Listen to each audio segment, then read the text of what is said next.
অনেক দিন বাদ আজকে হাতি নিয়ে যাচ্ছি আসলপুর থেকে বহরমপুর। মাল রয়েছে ঘর সামান, ঘরে যে যাবতীয় মালগুলো জিনিসপত্রগুলো হয় সেইগুলো নিয়ে যাচ্ছি। এইখানে আসলপুরে বাড়ি ছিল, এখন বাড়ি হচ্ছে বাড়ি না, যেহেতু লজ আর কি ভাড়া নিয়েছে, ফ্লাইট ভাড়া নিয়েছে, ওইখানেই থাকবে আর কি আজ থেকে। তো চলো বন্ধু যাওয়া যাক, কি হচ্ছে না হচ্ছে সব কিছুই আপনাদেরকে দেখাবো, কি মাল রয়েছে তাও দেখাবো। আর ভিডিওটা অবশ্যই লাইক কমেন্ট শেয়ার এবং সাবস্ক্রাইব করতে ভুলবেন না। আর এই চ্যানেলটা আমার নতুন খুলেছি, আর একটা চ্যানেল রয়েছে আমি মোস্তফা ব্লগ, চ্যানেলটাকে আসুন ঘুরে আসুন, যদি ভালো লাগে অবশ্যই সাবস্ক্রাইব ওটাকে করবেন। আর এটা অবশ্যই সাবস্ক্রাইব করতে হবে, কেননা এটা নতুন চ্যানেল খুলেছি, আবার অনেকদিন বাদ ভিডিও নিয়ে এসেছি হাতে গাড়ি নিয়ে। আর আপনারা কমেন্ট করবেন কি গাড়ির কি সমস্যার কি গাড়ির ভিডিও দেখতে চান আপনারা। আমাদের লোকালের যা স্করপিও, বুলেরো, হাতি এইসব জিনিস নিয়েই আর কি ভিডিও করবো। হ্যাঁ, অবশ্যই ভালোবাসা দেখাবেন।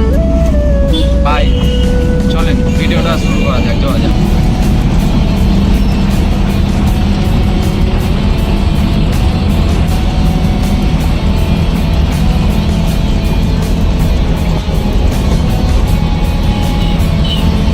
ডেকোরেশনটা কেমন হয়েছে একবার কমেন্টে জানাবে। আরও গাড়িতে কি কি লাগাবো বা কী কী সাজাবো সেটাও কমেন্ট করবে।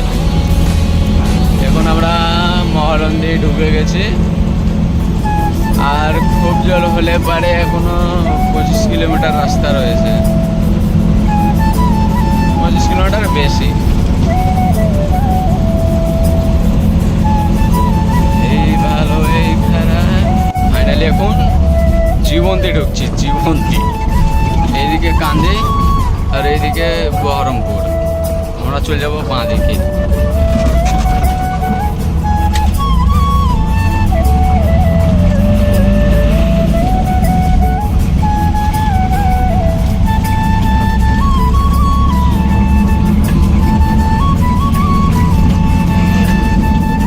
মমতার হোর্ডিং জীবন্তী মার্কেটে, এটা এখন নতুন দিয়েছে যে ব্যারিকেড মিডিলে, এটা এখন নতুন দিয়েছে, আগে ছিল না, এখন দিয়েছে নতুনভাবে। এটা জীবন্তী মার্কেট, সবজি মার্কেট।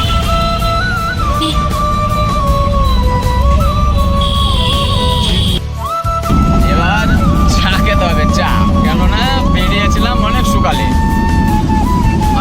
বেরিয়ে গেছিলাম, মোটামুটি 5:30টার দিক করে মালটাল লোড করে 7টার সময় ছেড়েছি গাড়ি। সকালে চা খেয়ে নিই ঘরে আর কি, চা খেতে হবে। আমাদের একটা চীনের চায়ের দোকান আছে, ওখানেই দাঁড়াই সব সময়, চাটা খাই। চলো চায়ের দোকানটা দেখাই তোমাদেরকে। এই বাইক নিয়ে যাচ্ছে এই পার্টির মাল বহরমপুর যাচ্ছে। আমাদের গ্রামে বাড়ি ছিল, এখন বহরমপুরে লজ নিয়ে আছে আর কি, বহরমপুরে থাকবে এখন। চলো চায়ের দোকান ঢুকে গেছি। চায়ের দোকানটা কোথায়? আর একটু যে বাঁয়ে ওইখানটা দাঁড়াও, এইখানে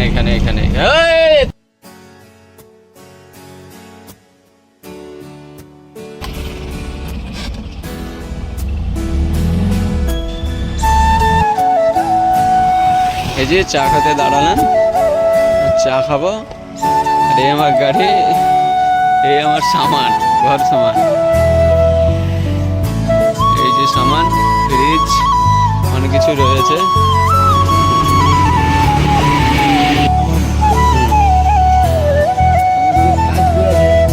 চলো চাটা খাওয়া হয়ে গেছে, আবার ছাড়লাম গাড়ি বহরমপুরে উঠতেছে। আর খুব জোর হলে 12 কিলোমিটার বাকি, 12 কিলোমিটার পরে যাবো, মালটা খালি করে দেবো, খালি করে দিয়ে সাথে সাথে সকাল করে চলে আসবো। চলো ভিউটা দেখো সামনে কালীঘাট, এই সামনে ব্রিজটা ওভারফ্লো, এটা বাইপাস, বহরমপুরে বাইপাস নতুনভাবে তৈরি করলো। এই বাইপাসে সোজাই চলে যাবে একদম কলকাতা, আর আমরা নিচু দিকে যাচ্ছি, এটা হচ্ছে বহরমপুর। এই যে সোজাই বাইপাস রাস্তা উপরে চলে গেল বহরমপুর জোয়ার। আর এটা হচ্ছে সোজাই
ডিভাইডার নতুনভাবে দিয়েছে যানজটের কারণে।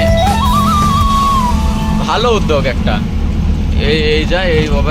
এইটা ভালো উদ্যোগ। এই যে প্রথম ট্রাফিক পার করলাম, সামনে ট্রাফিকে ডান দিকে ঢুকে যাব।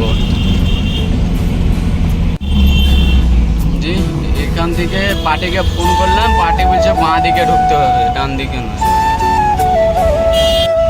এটা হচ্ছে রানীবাগানে এন্টার করে নিয়েছি।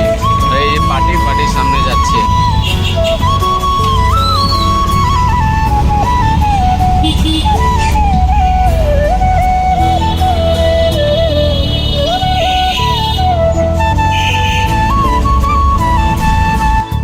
ফাইনালি পার্টির বাড়ি পৌঁছে গেছি, মালটা নামাবো।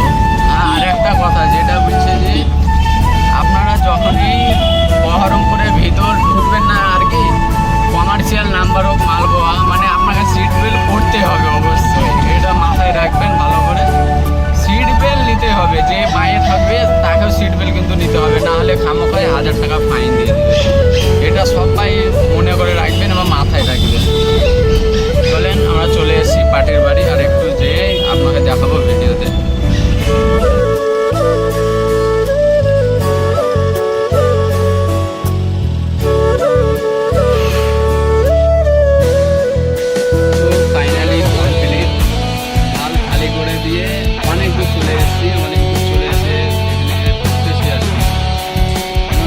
সিটির মধ্যে যখন আপনারা যারা ড্রাইভার তারা ভালো করে জানবেন যে 9টা, 9:30, 10টা বেজে গেলে পরে কিন্তু কোনো টাউনের গলিতে কিন্তু ঘুরতে